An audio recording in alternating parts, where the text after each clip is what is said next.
Bonjour à tous, séance 2 de la semaine 11. Nous allons voir comment défendre et gérer une contre-attaque ou une attaque rapide de l'adversaire.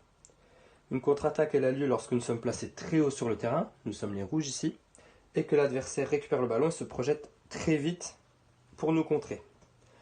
Nous allons voir en lien avec l'espace, le temps et le nombre de joueurs ce qu'il faut faire dans cette situation pour pouvoir défendre et protéger notre but.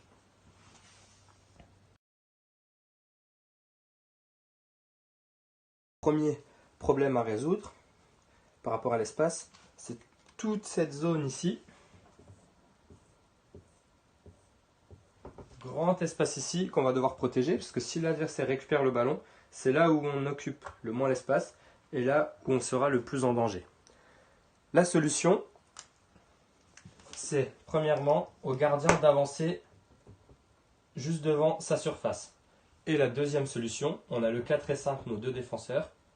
Le défenseur opposé au ballon, dans cette situation le ballon est à droite, donc c'est au défenseur gauche, donc le 5, de prendre un petit peu de recul par rapport à la ligne centrale comme repère et d'assurer la couverture. Comme ça, s'il y a une contre-attaque très rapide, le 5 peut anticiper ou le gardien.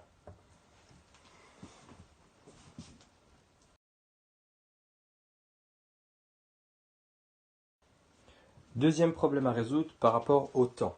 On sait qu'une contre-attaque c'est une attaque rapide et on estime entre 5 et 10 secondes le temps qu'il faut pour mener une contre-attaque. On peut imaginer qu'on perde le ballon ici et que le ballon se transmette à ce joueur bleu. La solution pour gérer une contre-attaque par rapport au temps, c'est un replacement en sprint de tous les joueurs, à savoir le 2 qui est en retard ici en sprint, le 4 en sprint, le 5, le 6, le 7, le 8, de manière à se retrouver tous les joueurs dans notre camp et à avoir géré le ballon.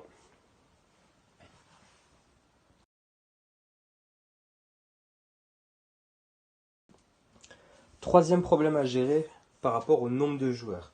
Lorsqu'on joue très haut et qu'on subit une contre-attaque, il est possible que le ballon soit envoyé à ce joueur. Et on va zoomer sur cette situation ici. Il est possible d'avoir un sous-nombre à gérer. Ici, un 1 contre 2. Dans ce cas, que doit faire le 5? Pour gérer un 1 contre 2, la première chose à faire, c'est déjà de reculer un peu, de prendre un peu de recul. En reculant, il va limiter l'espace derrière lui et le protéger. Et en reculant, ça permet d'avoir un coup d'œil sur les deux joueurs, de pouvoir voir les deux joueurs. La deuxième chose, c'est d'être placé à peu près entre les deux joueurs. Pas trop sur le premier, pas trop sur le deuxième. Pourquoi? Si je suis placé ici, il va faire la passe. Et si je suis placé là, il va y aller tout seul. Donc, entre les deux. Et l'idée, c'est d'essayer de s'orienter de 3/4 pour forcer le joueur qui a le ballon à aller sur le côté. La dernière chose, et c'est ce que j'ai dit juste avant, c'est de ne pas se jeter, parce que si je viens et que je me jette, il peut y avoir la passe ici, et il y a but.